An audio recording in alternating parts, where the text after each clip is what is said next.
चलिए, आप सब लोगों को स्क्रीन दिख रहा है, जिनको नहीं दिख रहा होगा या आवाज नहीं जा रही होगी वो बोलिएगा, नहीं तो फिर हम लोग आगे बढ़ते हैं। तो आज का हमने इवेंट स्टार्ट किया है मैरिज का। मैरिज में यानी मैरिज टॉपिक को देखा जाए, बहुत से इसमें क्वेश्चन होंगे। शादी होगी या नहीं होगी, शादी होगी तो कब होगी, मैरिड लाइफ कैसा रहेगा, मैरिड लाइफ में प्रॉब्लम होगा तो किस रीजन से होगा, नहीं हस्बैंड कैसा होगा। सामान्यतः कुछ लोग पूछते हैं कि किस दिशा में होगा, तो वो क्वेश्चन आज के समय में जेन्युइनली उतनी प्रासंगिक नहीं रह गया है, क्योंकि जो नियम है वो नियम हम आपको बता देंगे, लेकिन चूंकि क्या है वो देखा जाता है बर्थ प्लेस से। तो लोगों का आज के समय में बर्थ कहीं दूसरी जगह है, रहते दूसरी जगह है, तो फिर उस अकॉर्डिंग वो सोचने लगते हैं, तो इसमें थोड़ा सा कंफ्यूजन होता है। तो ये काफी बड़ा टॉपिक है। पहला आज हम इसको इस प्रकार से समझेंगे कि कोई आपके पास आता है अपनी कुंडली लेकर कि मेरी शादी कब होगी बताइए, या मेरी शादी नहीं हो रही है, क्या कारण है। तो इस समय आज का जो हमारा पॉइंट ऑफ व्यू है मैरिज को समझने का, वह यही है कि शादी कब होगी। तो कब में हमें ये समझना है कि क्या उनकी कुंडली में शादी का योग है। यदि योग है तो फिर वो कौन कौन से प्लेनेट हैं जो उनके विवाह को कराने में सक्षम हैं, और वे कौन से ऐसे प्लेनेट हैं जो उनके विवाह को होने में बाधा पहुंचाएंगे। फिर वो कौन से ऐसे प्लेनेट हैं जो न्यूट्रल हैं, यानी वो ना बाधा ही पहुंचाएंगे, बल्कि न्यूट्रल प्लेनेट का क्या काम होता है कि वह निगेटिव के साथ मिलेगा तो निगेटिव हो जाएगा, पॉजिटिव के साथ मिलेगा तो पॉजिटिव हो जाएगा। इन्हीं सब विषयों पर हमें चर्चा करना है। सबसे पहले आप समझ लीजिए, हम पिछले क्लासेस में भी आपको बताते आ रहे हैं कि केपी एस्ट्रोलॉजी में कोई भी एक भाव संपूर्ण नहीं होता, अर्थात किसी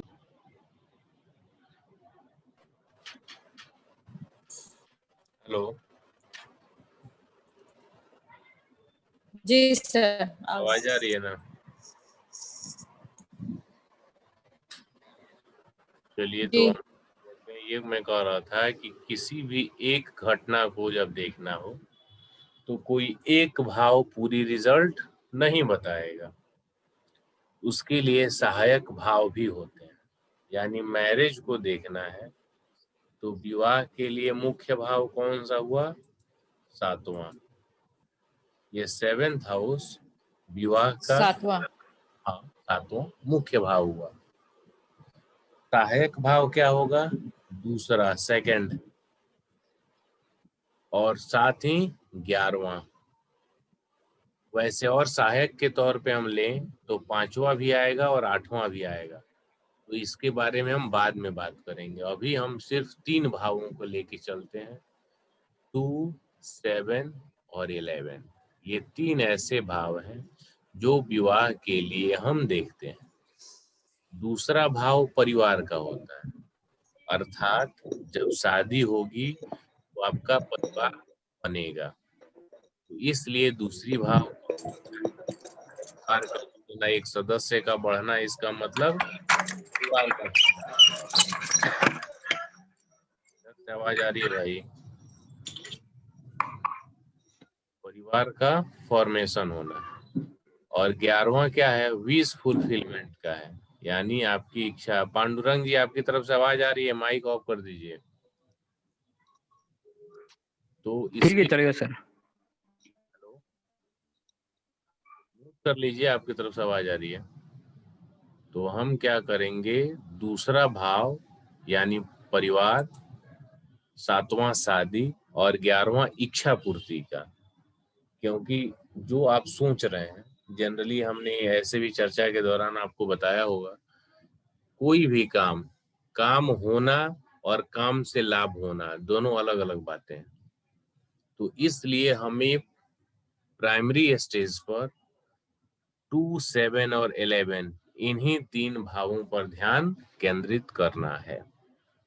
तो अब आपके सामने ये कुंडली आई है और आपको जानना है कि क्या इनकी किस्मत में विवाह है। अब किस्मत यानी भाग्य की जब बात की जाए तो वैदिक ज्योतिष में 9वें भाव से देखते हैं, लेकिन उस कॉन्सेप्ट को यहाँ अप्लाई मत कीजिएगा। सभी भाव ही भाग्य हैं। संतान होना है तो 5वां भाव जो कि आपका भाग्य है, नौकरी होना है तो 6ठा भाव, व्यापार करना है तो 7वां भाव, तो इस प्रकार से लाभ होना है तो 11वां भाव। तो 12 के 12 भाव आपके लिए भाग्य ही हैं। कोई भी एक भाव डिस्टर्ब हुआ तो फिर समस्या होती है। तो इसलिए यहाँ जब भी केपी ज्योतिष में भाग्य का, किस्मत का या प्रॉमिस की बात की जाए तो जो घटना है उसके मुख्य भाव को हम समझेंगे। जैसे हमें ये देखना है कि क्या इनकी कुंडली में यानी इनके भाग्य में विवाह का योग है, तो हम 7वें भाव को देखेंगे। अब 7वें भाव को कैसे देखना है, हमने आपको बताया था किसी भी भाव को देखना, इसका मतलब उस भाव के सब लॉर्ड को देखना। अभी जहां माउस का पॉइंटर है वहां ध्यान दीजिए, जहां कस्प लिखा हुआ है इसमें आप 7th कस्प में चले आइए। इस 7th कस्प में इसके सब लॉर्ड पे आइए, यानी किसी भी भाव को देखने का मतलब होगा उस भाव के सब लॉर्ड को हम देखेंगे। तो 7वां भाव और इसका सब लॉर्ड केतु।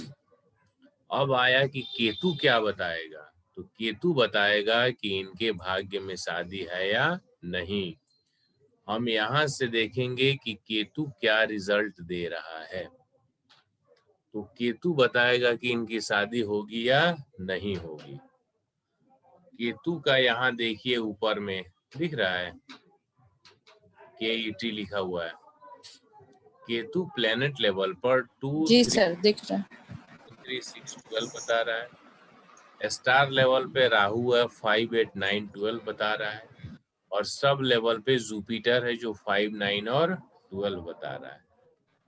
तो हमें देखना क्या है कि जो 7वें भाव का सब लॉर्ड है वह दूसरे भाव या 7वां भाव या 11वां भाव, तीनों में से किसी एक को बता रहा हो। समझ में आ रहा है बात मेरा? 7वें भाव का सब लॉर्ड जी सर। उसके परिवार में या तो 2 नंबर लिखा हो या 7 नंबर लिखा हो या 11 नंबर लिखा हो, तीनों में से कोई एक आना चाहिए। 2 भी आ सकता है, तीनों आ सकता है। मतलब या तो 2, 7 भी हो सकता है, 7, 11 भी हो सकता है, 2, 11 भी हो सकता है। इन तीनों में से कोई एक है तो हम समझेंगे कि इनके किस्मत में विवाह है। बताइए इन तीनों में से कोई है केतु के परिवार में? 2 है। 2 है तो इसका मतलब इनका विवाह होगा।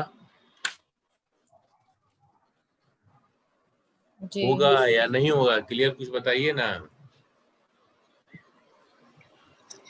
2 तो दिखा रहा है जी विवाह, होगा। 2 तो दिखा रहा है विवाह होगा, लेकिन साथ में 8, 12 भी कुछ तो अभी कॉम्प्लेक्स उसको है। छोड़ दीजिए, वो सबसे कोई मतलब नहीं है। अभी हमें सिर्फ देखना ओके, है कि विवाह होगा या 2 नहीं दिखा रहा होगा। है। बस वो होना है, हाँ यानी होगा, विवाह इनकी 2 होगी। नंबर आया है। ठीक है, कोई प्रॉब्लम इसमें? नहीं, कोई प्रॉब्लम नहीं ना है? नहीं सर। अब ये बताइए इनका लव मैरिज शादी है क्या? जी सर। हम आएंगे। ऐसे हमने पूछा, जनरली क्या होता है ना कि कुछ कुछ घटनाओं का आप जब किसी की कुंडली देखें तो आप उसमें समझें कि क्या ये इनके लिए जी कुंडली का प्रेडिक्शन आप कर रहे हैं, ये सही टाइम आपको मिला है या नहीं मिला हुआ।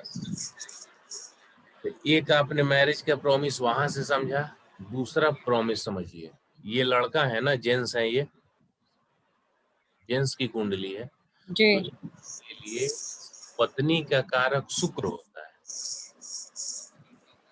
तो हमें देखना है कि शुक्र पर जुपिटर और शनि, इन दोनों में किसी एक, वीनस पे सॉरी, जुपिटर या सैटर्न, दोनों का या दोनों में किसी एक का क्या होना चाहिए, दृष्टि होनी चाहिए। दृष्टि।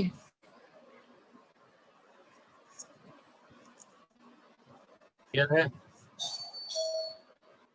हम आपको प्रेडिक्टिव जी एस्ट्रोलॉजी पढ़ा रहे हैं, जैसे कि वर्कशॉप का हमने नाम ही दिया था, क्या दिया था, प्रेडिक्टिव एस्ट्रोलॉजी।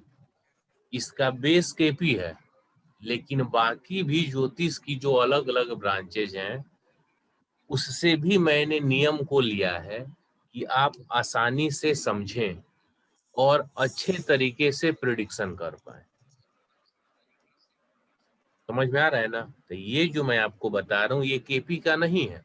तो सर जुपिटर की दृष्टि कैसे पड़ रही है? बता रहे हैं ना अभी हम, ये तो हमने आपको रूल बताया ना, ये रूल आपको देखना है। क्या जी रूल? जी शुक्र पर जुपिटर या शनि या जी दोनों दृष्टि आनी चाहिए। ठीक है? जी ग्रहों की दृष्टि की हम बात करें, जैसा कि आप सब लोगों को पता भी है, नहीं पता है तो हम यहाँ लिख देते हैं, सन का, मून का, जी पता है सर। फिर एक बार हम लिख देते हैं, हमको तो लगेगा कि मान लीजिए कहीं आप लोगों को ना पता हो, नहीं, सन, मून, मरकरी और वीनस, इनकी दृष्टि कितनी होती है, 7वां दृष्टि होता है। मतलब ये जहाँ रहेंगे वहां से 7वां। जी 7वें नहीं, मार्स की बात की जाए तो मार्स क्या देखता है, 4, 7 और 8 को देखेगा। जुपिटर की बात 8। तो जुपिटर 5, 7 और 9 को देखेगा। सैटर्न की बात की जाए तो सैटर्न किसको देखेगा, 3, 7 और 10 को देखेगा। उसके 10। बाद राहु और केतु की जब हम बात करेंगे, ये 5, 7, 9 और 12 को देखेगा। 2, 2, 4, 1, 5, 6, 7, 8, 9, 9 प्लेनेट हो गए। इसमें कोई प्रॉब्लम है तो बताइए।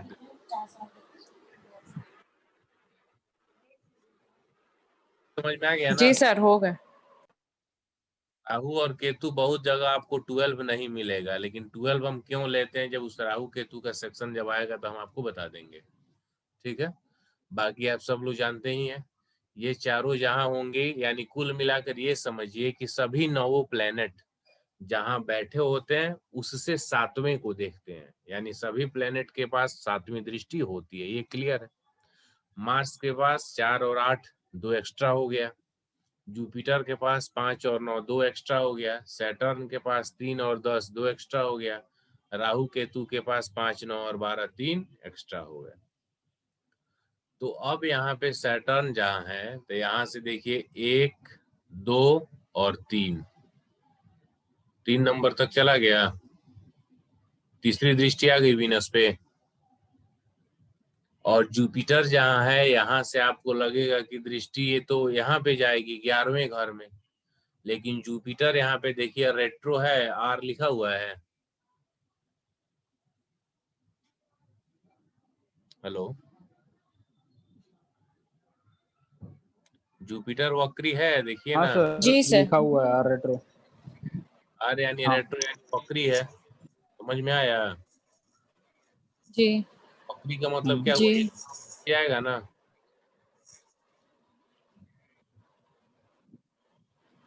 बोलिए ना, एक भाव पीछे जाएगा यहाँ, मतलब कि उल्टा चलना। उल्टा नहीं चला, रेट्रो रहेगा तो यहाँ पे पीछे यहाँ चला आएगा ना। वक्री का मतलब एक भाव पीछे मांगे जी मानेंगे, यहाँ से अब हम काउंट करेंगे तो 1 2 3 4 5 6 7 8 और 9, 9वीं दृष्टि नहीं चली गई। जो प्लेनेट वक्री होता है राहु केतु को छोड़ के, वह उसका हम जब भी दृष्टि देखना होगा तो एक भाव पीछे से भी हम उसको मानेंगे। यानी यह इस जैसे यह 5वें में है तो हम इसे मान लेंगे कि यह 4थे में भी है, तो वहां से भी हम इसकी दृष्टि देखेंगे।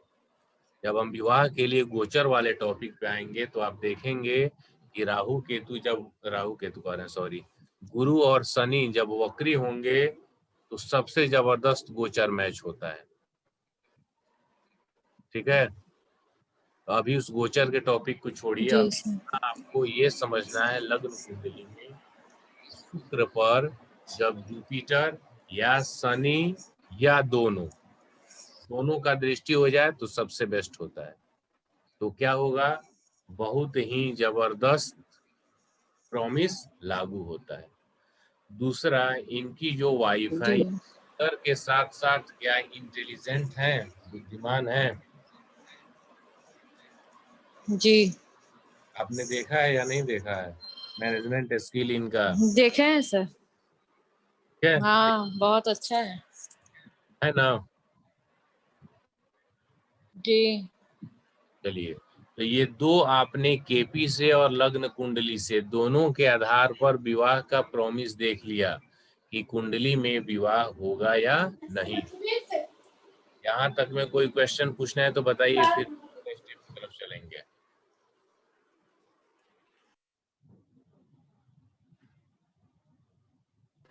यहाँ तक में कुछ पूछना है? नहीं सर। हाँ ये लव मैरिज कैसे पता चला था कि है? लव मैरिज वाले सेक्शन में बता देंगे जी ना, मैरिज काफी बड़ा टॉपिक है। जी मैरिज है, फिर दो विवाह का योग है, ये सब आएंगे उसमें। तो अब हमें ये इनका शादी हो चुकी है, शादी जिनका हो गया है उस कुंडली पे हम शुरू में बताते हैं, और आप सब लोगों को ये भी बोलते हैं कि आप जिनकी शादी हो गई है उस कुंडली पे प्रैक्टिस कीजिए। यानी जो इवेंट हो चुका है उससे क्या होगा कि पहले आपको रूल समझ में आएगा और आपको कॉन्फिडेंस आएगा कि आप कैसे उसको समझें। की शादी हुई है 8 दिसंबर 2018 को, तो उस टाइम है दशा जी मरकरी का, अंतरदशा भी मरकरी का और प्रत्यंतर दशा जुपिटर का। हमारा पहला जी स्टेप क्या, शादी का प्रॉमिस देख लेना कि क्या कुंडली में शादी का योग जी है। यदि है तो जी फिर हम ग्रहों को देखते हैं कि कौन कौन से ग्रह पॉजिटिव हैं, कौन कौन से ग्रह नेगेटिव हैं। फिर हम महादशा, अंतरदशा और प्रत्यंतर दशा फिक्स करते हैं। उसके बाद हम गोचर की तरफ बढ़ते हैं। तो हम ये जी चार्ट हमारे पास है कि इनका बर्थ डिटेल्स भी और इनका मैरिज डेट भी है। तो इसलिए हम क्या करेंगे कि पहले हम इसको मिला लेते हैं कि क्या ये जो तीनों प्लेनेट आपको दिख रहे हैं, तीनों वास्तव में नहीं, दो ही हैं, क्योंकि मरकरी दशा अंतर दशा दोनों में है और जुपिटर प्रत्यंतर दशा में है। तो क्या ये तीनों प्लेनेट विवाह के लिए पॉजिटिव थे? इसके लिए हमें क्या करना होगा कि यहाँ पे हम आ जाएंगे और इसमें हम देखेंगे मरकरी में कि मरकरी में क्या विवाह को बताने वाले नंबर हैं। विवाह को बताने वाले नंबर 2, 7, 11 होते हैं, 2, 7 और 11।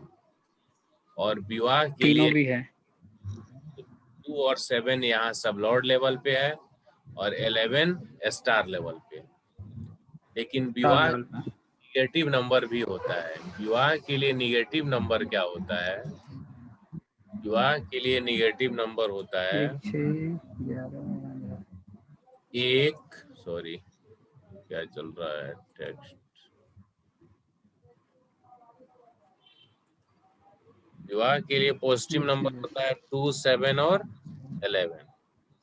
निगेटिव क्या होता है?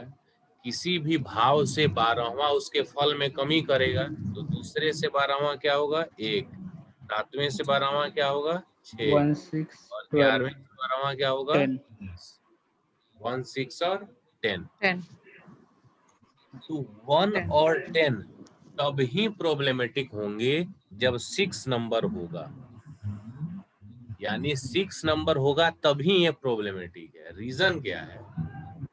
1 जातक स्वयं है, यानी कोई भी आदमी स्वयं अपनी शादी में बाधा उत्पन्न नहीं करेगा। 10वां क्या है? मान सम्मान और प्रतिष्ठा है। तो बिना 6 का जब 10 नंबर आएगा तो क्या होगा? बहुत सी जगहों पे देखिएगा, आप शादी होती है, काफी खर्चे होते हैं, उनका नाम होता है, अगल बगल के लोग बोलते हैं अरे काफी अच्छा मैनेजमेंट था, बहुत ही अच्छा वहाँ पे शादी का उनका जो भी था, खिलाने पिलाने का व्यवस्था कहिए, जो कहिए, डेकोरेशन से लेके सब कुछ, यानी एक तरह से वो आपके लिए काम करता है, मान सम्मान और प्रतिष्ठा का। बहुत सी जगहों पे शादी विवाह को लोग क्या देखते हैं? अपने सम्मान के तौर पे एक लेते हैं कि अपनी बेटी या बेटे की शादी में जितना ज्यादा पैसे खर्च करेंगे उतना समाज सोसाइटी में नाम होगा। उनकी सोच है, हमको उस सोच और इन चीजों पे नहीं जाना, सामाजिकता में नहीं आना, हमें हमारे जो ज्योतिष के नियम है उस नियम पे आइए। 10वां भाव मान सम्मान और प्रतिष्ठा का है, तो जब 6 नंबर रहेगा तभी ये निगेटिव होंगे, 6 नहीं रहेगा तो ये निगेटिव नहीं होंगे। तो मरकरी में जब आप देखेंगे तो 6 नंबर है, कहाँ पे है? प्लेनेट लेवल पे। और 10 नंबर कहाँ पे है? स्टार लेवल पे। और सबलॉर्ड लेवल पे क्या है? 2 और 7 है। यानी हमें अपने काम के इन्हीं नंबरों को देखने हैं, 2, 7, 11, 1, 6 और 10। तो मरकरी में 2, 7, 11 भी है, 6 और 10 भी है। लेकिन प्लेनेट से ज्यादा पावरफुल स्टार होता है और स्टार से ज्यादा पावरफुल सबलॉर्ड होता है। तो क्या सबलॉर्ड लेवल पर 6 और 10 है? नहीं नहीं है। सबलॉर्ड लेवल पर 2 और 7 है, ये पॉजिटिव हो गया। स्टार लेवल पर क्या 6 और 10 है? 6 10 एक साथ की बात है, 10 11 की बात नहीं है। 10 11 पॉजिटिव हो गया, मान सम्मान प्रतिष्ठा के साथ धन प्राप्ति, इच्छा पूर्ति, यानी इन्होंने जो इच्छा की होगी अपनी शादी में वो पूरा हुआ होगा। आपने देखा है ना, आपकी जो रिलेटिव है, जो भी हैं, इनकी जो भी विश होगी, जी शौक, बहुत से लोग क्या होता है शादी मजबूरी बस करते हैं, या बहुत सा उनका सोच पूरा नहीं हो पाता है, कंप्रोमाइज करना होता है। लेकिन इनकी शादी इन्होंने कंप्रोमाइज नहीं किया होगा, जो भी मतलब जितना इनका जी स्टैंडर्ड होगा, जो भी स्टैंडर्ड ऑफ लिविंग है, तो ये सोचे होंगे वो पूरा किए होंगे। रीजन क्या है? 10 और 11 ही है, तो यहाँ पे हम 10 को निगेटिव नहीं मानेंगे। 6 और 10 एक साथ रहता तो आप मानते, तो यहाँ भी निगेटिव नंबर नहीं है। प्लेनेट लेवल पर 6, सिर्फ 6 नंबर है, तो यह पावरफुल नहीं है इन दोनों की तुलना में, यानी इसने प्रॉब्लम क्रिएट नहीं किया।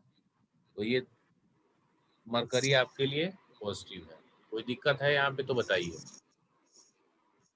हमें कोई भी कॉम्बिनेशन देखना होगा तो हम देखेंगे कि वह उस ग्रह के परिवार में, जैसे मरकरी में देख रहे हैं तो मरकरी के परिवार में वह पॉजिटिव नंबर है या नहीं है।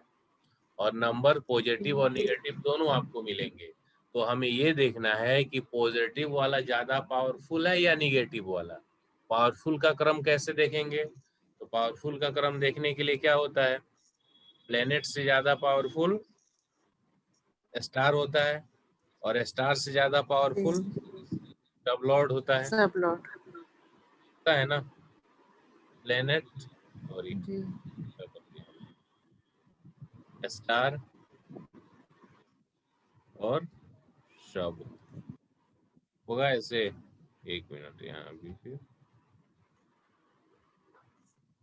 प्लेनेट, इससे ज्यादा पावरफुल स्टार और इससे ज्यादा पावरफुल सब लॉर्ड। तो मरकरी में हमारा जो भी कॉम्बिनेशन है वो स्टार और सब लेवल पे है, और जो निगेटिव है वो प्लेनेट लेवल। अब हम जुपिटर में आएंगे।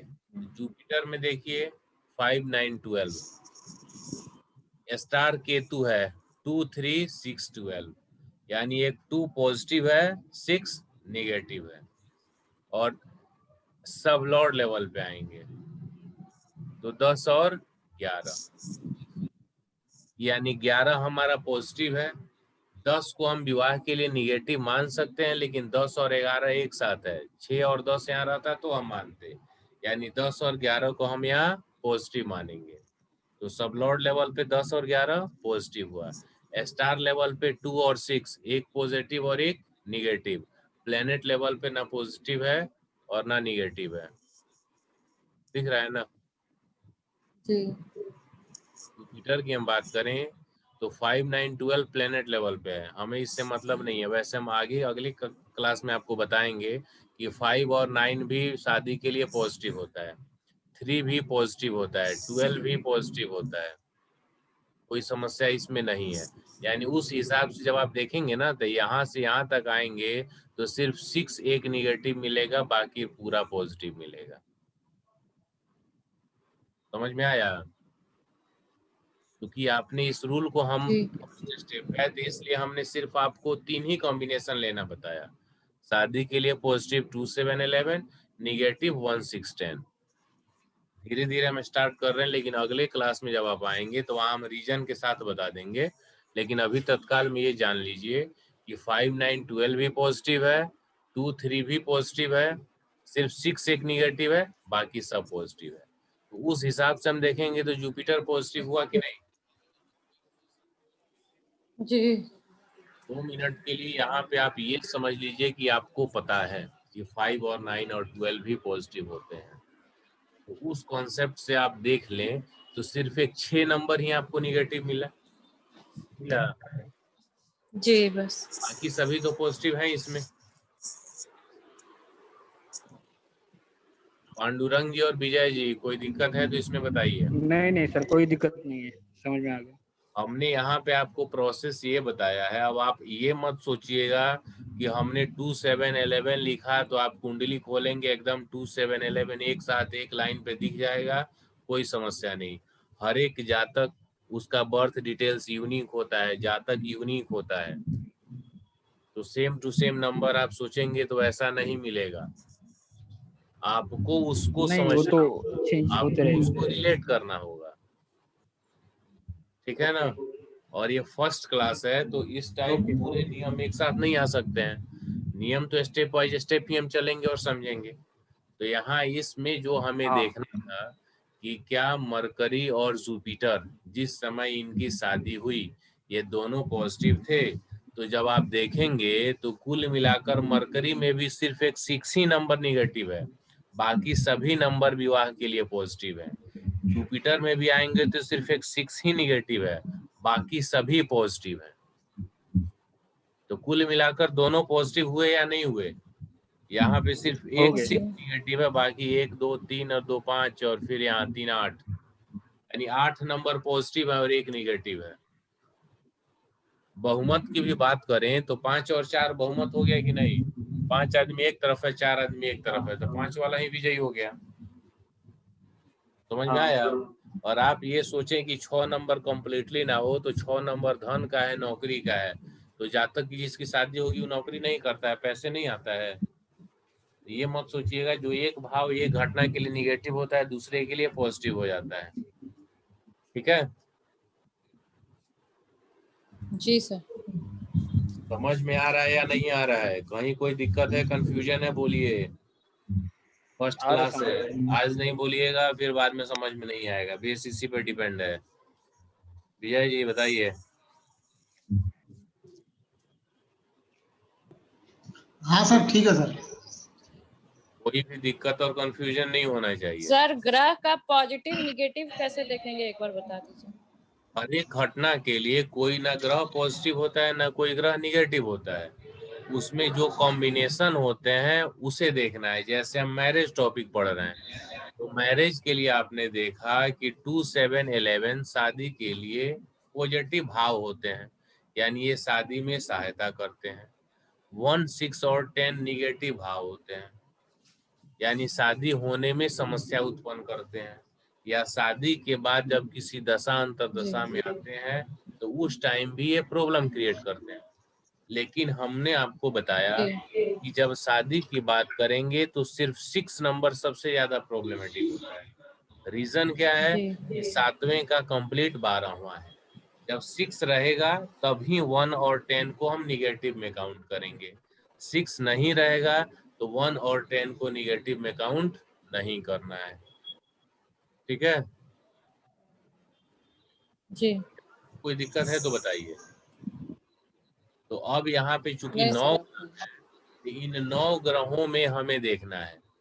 अब मान लेते हैं 2 मिनट के लिए कि कोई ये कहे कि इस जातक की शादी नहीं हुई है, ऐसे समझिए ये इस जातक की शादी नहीं हुई और आपके पास इनका बर्थ डिटेल्स आया, तो पहले जैसे आप प्रॉमिस देखते हैं वैसे आप प्रॉमिस देख लिए कि हाँ इनकी शादी होगी कि नहीं, इनके भाग्य में शादी है या नहीं।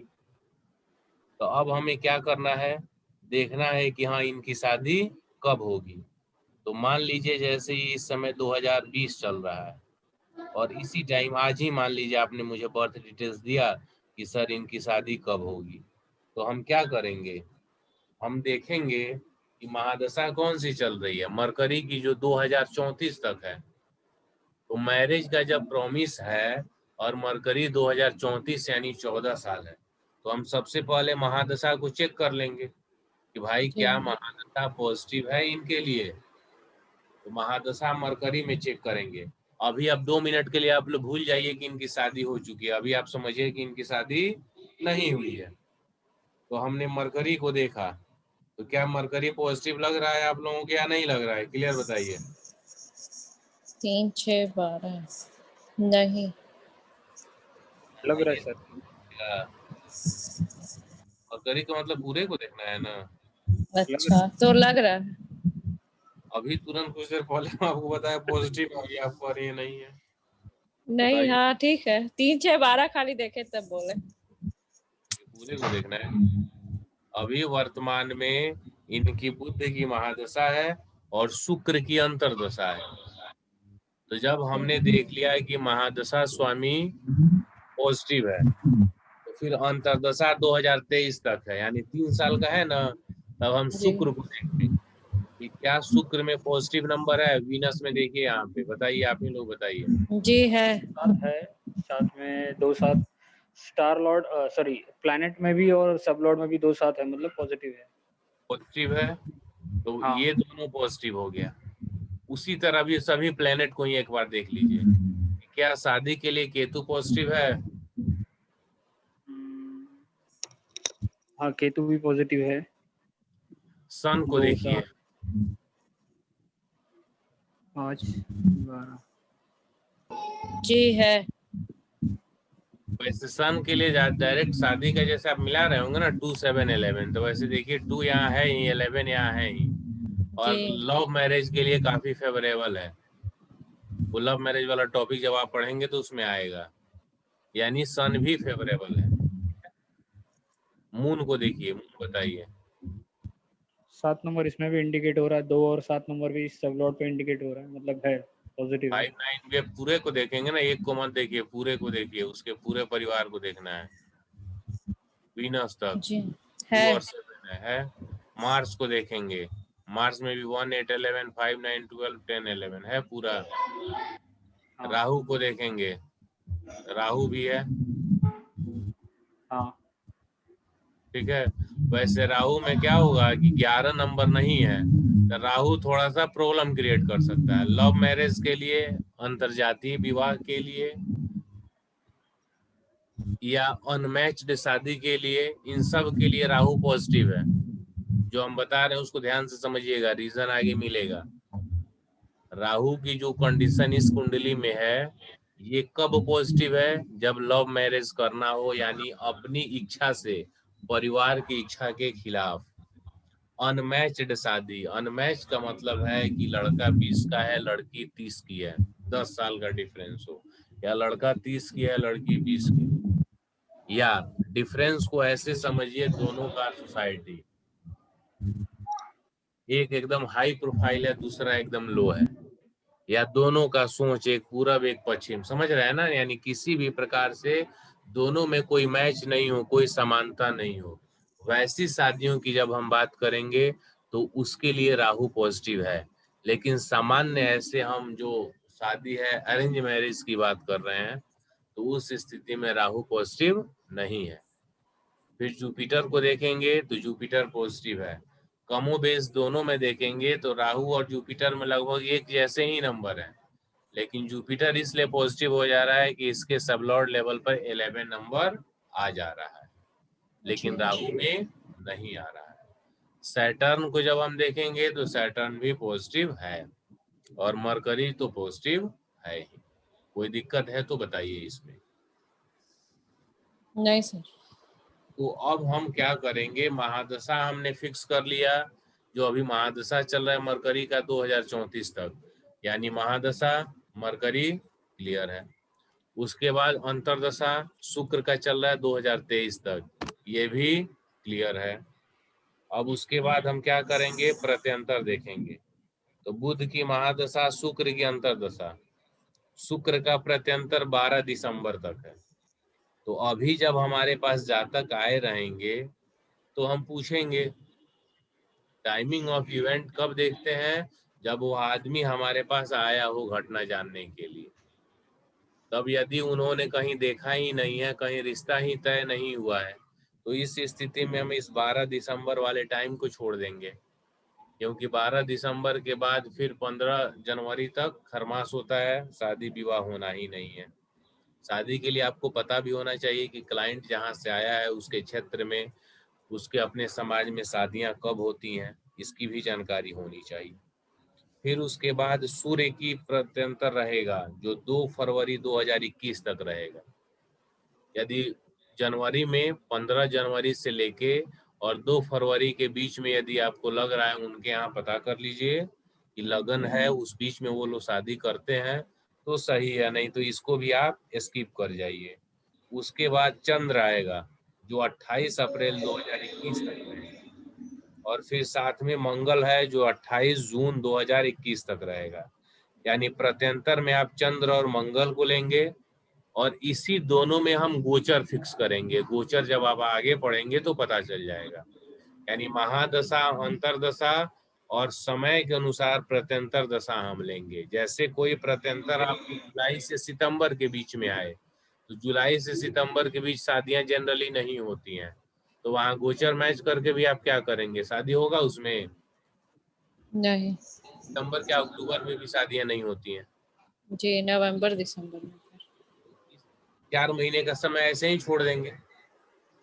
जी जब उनके यहाँ शादियां होती होंगी उस टाइम को आप लेंगे, उसी प्रत्यंतर को लेंगे और तब गोचर मैच करेंगे।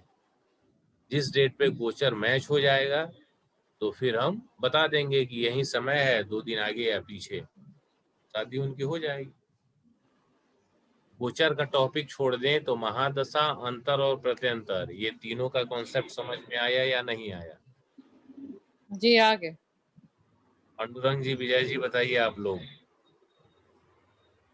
हाँ सर, समझ आ गया। मतलब महादशा, अंतरदशा और प्रत्यंतर दिशा तीनों हमने का महादशा में मरकरी को ही इसलिए फिक्स मान लिया है कि मरकरी 2034 तक है ना। हाँ इनका जन्म 1992 का है, तो ये ऑलरेडी 28 साल के हो चुके हैं। हाँ ठीक है, तो ऑलरेडी जब ये 28 साल के हो चुके हैं, 2034 तक यानी 14 साल और, तो जोड़ देंगे तो कितना हो जाएगा, 42 हो जाएगा ना।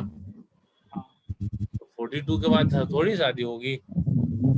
और इसलिए तो हमने देखा कि भाई मरकरी तो पॉजिटिव है ही, तो जब मरकरी पॉजिटिव है तो हमें क्या चाहिए, पावरफुल अंतरदशा चाहिए। यानी अंतरदशा वाला ऐसा प्लेनेट होना चाहिए जो जिस काम को हम देख रहे हैं, जैसे आप मैरिज को देख रहे हैं, तो मैरिज के लिए कंप्लीटली पॉजिटिव हो। इनकी शादी हुई है जुपिटर में, तो आप देखेंगे जुपिटर एकदम कंप्लीटली पॉजिटिव है। एक निगेटिव नंबर की तुलना में 8 पॉजिटिव नंबर है, तो कंप्लीटली पॉजिटिव ही ना हुआ। जी उसी तरह वीनस को भी देखेंगे तो एक निगेटिव नंबर की तुलना में 8 पॉजिटिव नंबर है, तो वीनस भी एकदम कंप्लीटली पावरफुल है।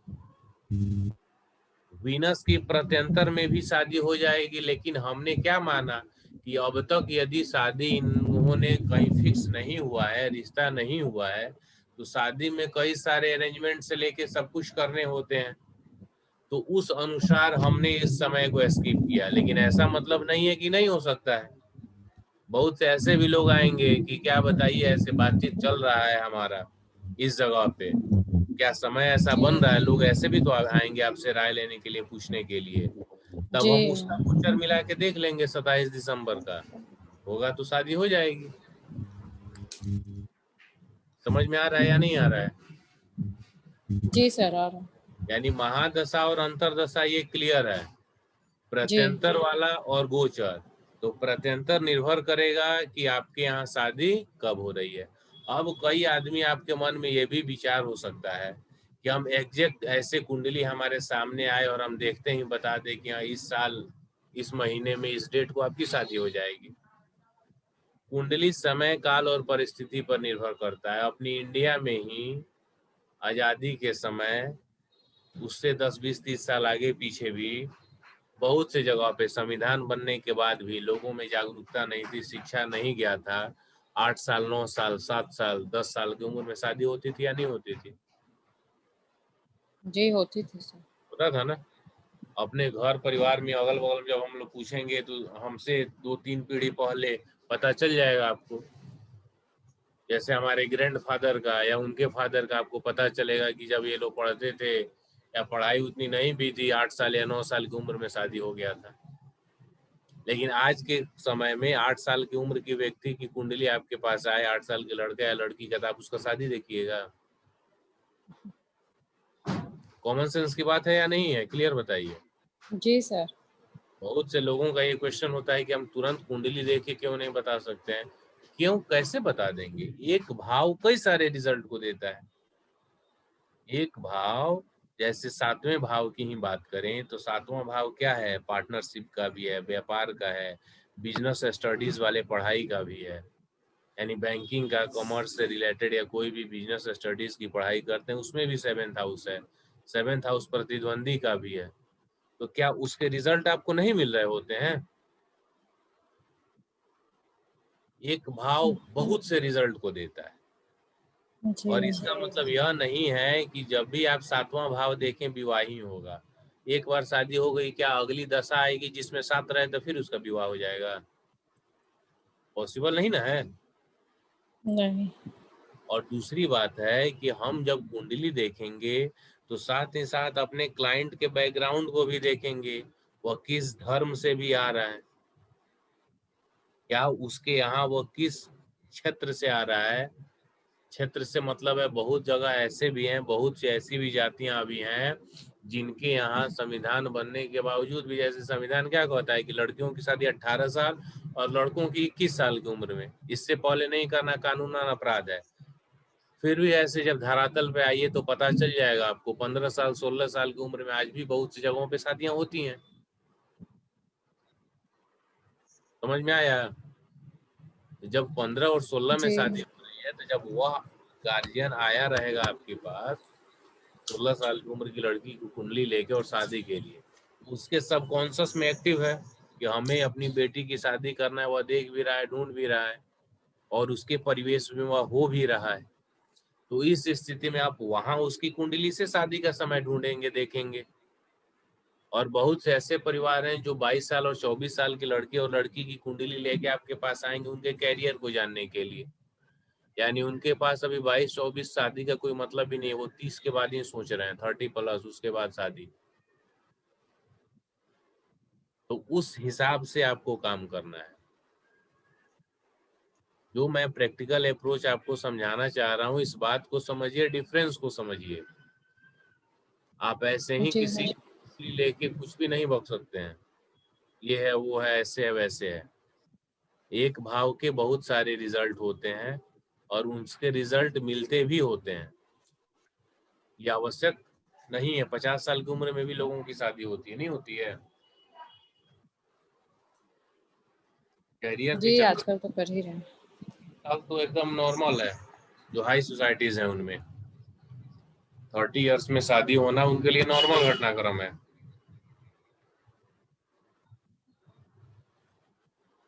विजय जी, पांडुरंग जी, कोई क्वेश्चन है तो उसमें पूछिए, नहीं तो हम आगे बढ़े। नहीं सर, कोई क्वेश्चन नहीं। तो अब ये आपने हमने महादशा और अंतर्दशा को फिक्स कर लिया, ठीक है। एक ऐसे ही सडन हम कोई कुंडली ले लेते हैं। आप लोगों के पास कोई है क्या, बताइए, जिनकी शादी नहीं हुई है, वो वाली कुंडली, तो फिर उस पे हम थोड़ी सी आपकी मदद कर देते हैं। सर मेरे पास एक है, हाँ उनकी शादी नहीं हुई है? नहीं हुई अभी तक। अच्छा, एक मिनट।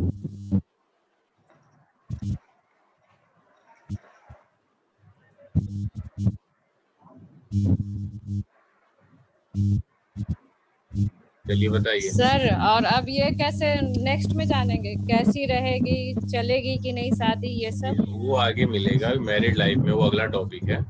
अभी पहले आपका जी काम जी होगा कि जितने लोगों की शादियां हो चुकी हैं उनकी कुंडली जी लीजिए, और जिस डेट पे हुई है वो महादशा अंतर और प्रत्यंतर देखिए कि क्या वो पॉजिटिव थे या नहीं थे।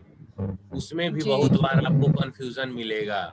10 कुंडली पे आप प्रैक्टिस करेंगे तो 3-4 आपको ऐसा मिलेगा जो आप डिसाइड नहीं कर पाएंगे कि ये पॉजिटिव है या निगेटिव है। उसमें हम आपका मदद करेंगे, आपके जी सर, कॉन्सेप्ट को। आवाज बहुत आ रहा है। किसके तरफ से आवाज आ रहा है? पांडुरंग जी, आपकी तरफ से आवाज आ रहा है? थोड़ा सा डिटेल्स बोलिए जल्दी से, फिर ऑफ कर दीजिए अपना। 13 दिसंबर 1991।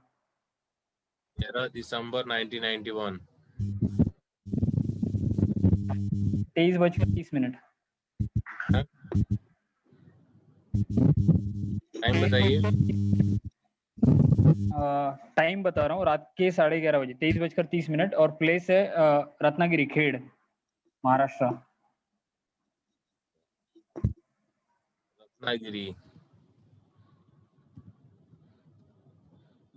रत्नागिरी से कितना दूर है इनका बर्थ प्लेस?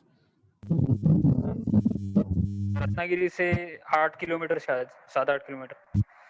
ठीक है, ज्यादा बेहतर रहेगा कि आप वहाँ पे जीपीएस से उठा लीजिए। मेल है या फीमेल है? मेल। चलिए, ये कुंडली देखिए, सिंह लग्न की है।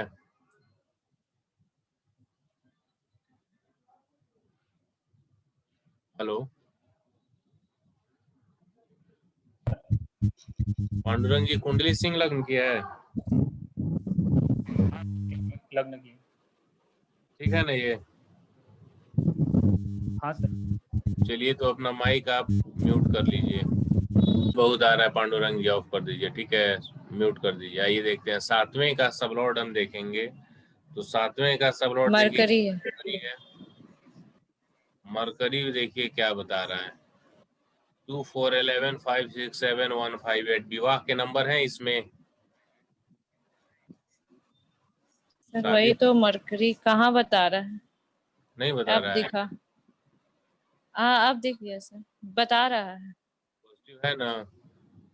जी चलिए, ये पॉजिटिव हो गया। तो यहाँ पे हम क्या जी समझेंगे? इनका विवाह होगा।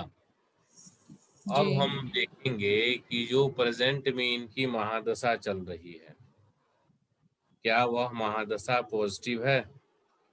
तो प्रेजेंट में इनकी महादशा चल रही है शनि की। तो शनि में देखिए क्या है, विवाह के नंबर हैं, जी है। है। अंतर्दशा इनकी चल रही है मंगल की 28 मार्च तक, और उसके बाद आएगा राहु। तो क्या देखेंगे, मंगल पॉजिटिव है? जी सर, मंगल भी है, राहु भी पॉजिटिव है। भी पॉजिटिव है, और राहु राहु भी भी है। पॉजिटिव है। तो मंगल को यदि हम पॉजिटिव मान लेते हैं, पॉजिटिव है, तो प्रत्यंतर हमें देखना होगा कि प्रत्यंतर कौन सी है। तो मंगल को हम लेते हैं, तो प्रत्यंतर दशा चल रहा है अभी प्रेजेंट में केतु का, सॉरी, बुध का। 4 नवंबर 2020 तक बुध है, 28 नवंबर तक केतु है, और 4 फरवरी तक शुक्र है। फिर सूर्य आएगा, चंद्र आएगा।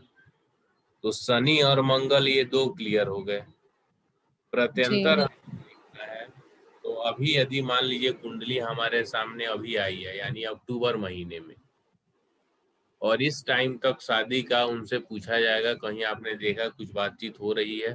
कहीं नहीं हो रही है। और एक प्रकार से आप देखेंगे तो 4/11 तक कोई लगन भी नहीं है, शायद नवंबर में विवाह का मुहूर्त भी नहीं है 4 नवंबर तक। तो हम इसको छोड़ देंगे, हम केतु और शुक्र को देखेंगे। तो केतु को देख लेंगे, पहले पॉजिटिव है तो केतु भी आपको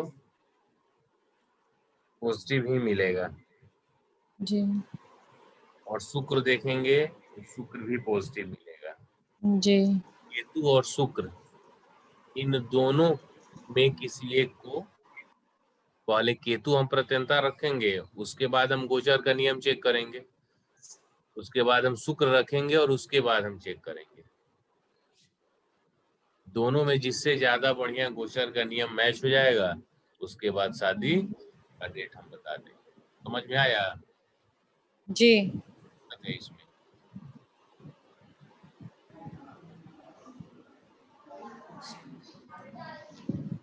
बोलिए। जी सर, समझ में आ गया। डेट मतलब प्रॉमिस है शादी और अब डेट फिक्स करना है। सर ये अंतर प्रत्यंतर दशा कहाँ से देखे सर? फिर एप्स में है, आप जहाँ से देख अपने में डालेंगे तो आप आ अच्छा जाएंगे। अच्छा अच्छा, ठीक सर। महादशा अंतरदशा ये दो मेन इंपॉर्टेंट है, उसके बाद प्रत्यंतर है। पांडुरंग जी कोई क्वेश्चन है तो पूछ लीजिए, नहीं तो म्यूट कर दीजिए, आपकी तरफ से काफी ज्यादा आवाज आ रहा है। मेरे यहाँ से आवाज आने के लिए मैं साइलेंट में हूँ अभी, और मैं अभी जस्ट ओपन अभी मैंने ओपन किया कि मुझे कुछ पूछना था, पर ठीक है, कोई अभी डाउट नहीं। लेकिन यहाँ एक बात समझ लीजिए, हाँ ये महादशा शनि की जो महादशा है, उस शनि की महादशा चालू कब हुई है? शनि की महादशा जब आप देखेंगे तो ये चालू हो गई है 2007 में, 2007 में, और अभी चल रहा है 2020, यानी 13 साल हो चुका है। और हाँ इनकी उम्र भी कम नहीं है, इस टाइम इनकी उम्र है 29 ईयर्स। हाँ। तो 20, आप म्यूट ही कर दीजिए, कोई क्वेश्चन होगा तो पूछ लीजिएगा, उधर से बहुत आवाज आ रहा है। तो 2007 में चालू हुआ, 13 साल हो चुके हैं। शनि की महादशा जब पॉजिटिव है तो शनि की अंतरदशा भी पॉजिटिव होगी, और शनि के प्रत्यंतर जब पॉजिटिव था, सॉरी अंतरदशा, बुध की हम बात करें उसके बाद बुध आया था, तो बुध भी पॉजिटिव है। तो फिर शनि की महादशा और बुध की अंतरदशा में शादी क्यों नहीं हुई? जो केतु को अभी हम प्रत्यंतर में फिक्स मान रहे हैं, क्या ये भी पॉजिटिव था, इस समय भी शादी क्यों नहीं हुई? मैं जो क्वेश्चन समझा रहा हूँ उसको समझिएगा।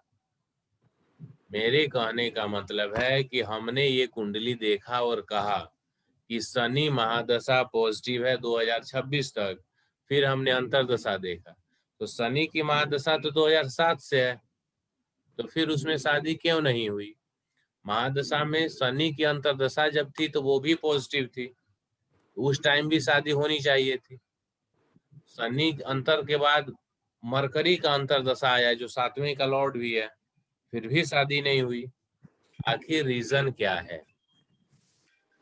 ये हमने इसलिए आपको बताया कि बहुत सी ऐसी कुंडलियां मिलेंगी जिसमें रूल मैच होंगे लेकिन घटना नहीं हुआ रहेगा, और बहुत से ऐसे भी कुंडलियां मिलेंगी आपको जिसमें रूल मैच नहीं होंगे फिर भी घटना हो गया रहेगा।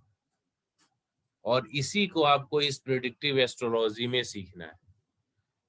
सुमन जी और विजय जी, मेरे कहने का मतलब आपको समझ में आ रहा है या नहीं आ रहा है?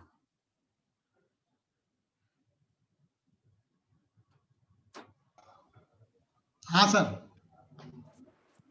ये हमने बोला ना कि जिसमें देखेंगे तो ये दशाएं पॉजिटिव हैं, फिर भी शादी नहीं बराबर। हुई। इसलिए ऐसे बहुत सारे पॉइंट है और यही आपको सोचना है, इसी पे आपको दिमाग लगाना है, और एक्चुअल वर्क हमारा इसी पर हो। हम ये नहीं कि सिर्फ क्योंकि ये क्वेश्चन आपके दिमाग का नहीं है, ये क्वेश्चन मैंने खुद आपसे बोला, मैंने क्रिएट किया। ये सभी नंबर, उनकी उम्र 29 साल है कम से कम। आखिर जब महादशा शनि की चालू हुई थी 2007 में, तो तो फिर सर उस समय उम्र तो नहीं रहा होगा ना, उस समय जब कोई सोचेगा तभी तो। पूरा, और इसके आगे भी तो आप देख साथ, ठीक है उस टाइम नहीं हुआ होगा साथ में, 29 साल अभी है ना, 23, 24, 25 तो होगी। कब से ये लोग सोच रहे हैं, पांडुरंग जी बता देंगे। शादी का इन लोगों का कब से plan होता है? 3 साल से चालू है इनका सोचना। 3 साल से सोचना चालू है, तो हाँ सही तो मतलब पॉजिटिव है। तो हाँ, 3 साल लड़कियां कोई ना कोई दिक्कत हो रही है, कहीं कभी उनकी तरफ से हाँ नहीं आती, कभी इनकी तरफ से कोई इशू होता है। ये बात आया। तो 3 साल की यदि बात करें तो 2017 में शुक्र की अंतर्दशा थी, और 17 के बाद 18 तक सूर्य थी, फिर चंद्र था। तो शुक्र, सूर्य और चंद्र आप देख लीजिए, चंद्र भी आप देखेंगे तो पॉजिटिव मिलेगा, सूर्य भी देखेंगे तो आपको पॉजिटिव मिलेगा। तो फिर आखिर बात बन क्यों नहीं रही? मंगल भी अब बीतने जा रहा है, और मंगल भी पॉजिटिव है। समझ में आया? जी सर। यानी जो दो सिर्फ आप कॉन्सेप्ट देख लेते हैं कि 2, 7, 11 या हो तो पॉजिटिव है, 1, 6, 10 हो तो निगेटिव है, लेकिन इसके आगे अभी जहां और भी है, समझे, जहां वहां पर खत्म नहीं होता है। अभी आपका फर्स्ट, ये हमने कुंडली पे नियम बताने के साथ साथ जो प्रॉब्लम्स हैं वो भी आपको यहीं पे बता दिया। इसका मतलब ये समझ लीजिए कि आपको लीक से अलग हट के भी कुछ सोचना पड़ेगा, तब जाकर आपको एग्जैक्टली समझ में आएगा। कुल मिलाकर जो आपने आज का क्लास किया, इस क्लास के आधार पे आपको होमवर्क में यह करना है, 10 वैसे जी कुंडलियों सर, क्यों नहीं हुई, मतलब ये आप बताए नहीं। का, मतलब ये जो 3 अंतर्दशा चली उसमें क्यों नहीं हुई इनकी क्यों नहीं हुई आज आज ही जान जाइएगा। ये पूरा बड़ा टॉपिक है, नहीं। पता चलेगा इसमें का उसमें, उसमें का उसमें चला गया, कोई क्लियर नहीं होगा। एक एक तो जी क्लियर कर लीजिए। आपको सोचिएगा, आपको पता चल जाएगा तो बताइएगा। आपने वैदिक किया हुआ है ना, उस आधार पे भी दिमाग लगाइएगा। जी पहले एक एक पॉइंट क्लियर करते चलिए। आज के क्लास में आपने सीखा कि मैरिज का प्रॉमिस कैसे देखेंगे। तो जो जी आज के क्लास पे आपको काम करना है वो यही करना है कि 10 कुंडलियों को आप लेंगे जिनकी शादी हो चुकी है, जिनका मैरिज का डेट भी है। तो आप देखेंगे कि क्या मैरिज का प्रॉमिस इनकी कुंडली में है या नहीं है। पहला स्टेप आपका यह हुआ। दूसरा, आप देखेंगे कि जिस टाइम शादी हुई है उस समय के महादशा, अंतरदशा और प्रत्यंतर दशा, क्या ये तीनों शादी के लिए पॉजिटिव थे या नहीं थे। इसी 2 पॉइंट पे आपका होमवर्क बेस्ट रहेगा। 10-10 कुंडलियों पे कम से कम आप प्रैक्टिस कीजिए, और जो आपको उसमें प्रॉब्लम दिखेगा, नया पॉइंट दिखेगा, उसे आप नोट डाउन कीजिएगा। इस कुंडली में मैंने खुद से क्वेश्चन क्रिएट किया आप लोगों के लिए कि सिर्फ ऐसा आप ये सोचिएगा अभी से कि अरे हम बस देख लेंगे ये नंबर पॉजिटिव हो गई, तो ऐसा कदापि नहीं होता है। एस्ट्रोलॉजी इतना इजी नहीं है। फर्स्ट क्लास में ही मैरिज टॉपिक पे हमने आपको बता दिया। इसका मतलब यह है कि आपको और ज्यादा मेहनत करना होगा और आउट ऑफ द वे जाकर सोचना होगा। सभी कुंडलियां यूनिक होती हैं। आप ये सोचिएगा कि एक ही नियम एक ही तरह से सब पे हम अप्लाई करके देख लें, तो ऐसा नहीं होता है।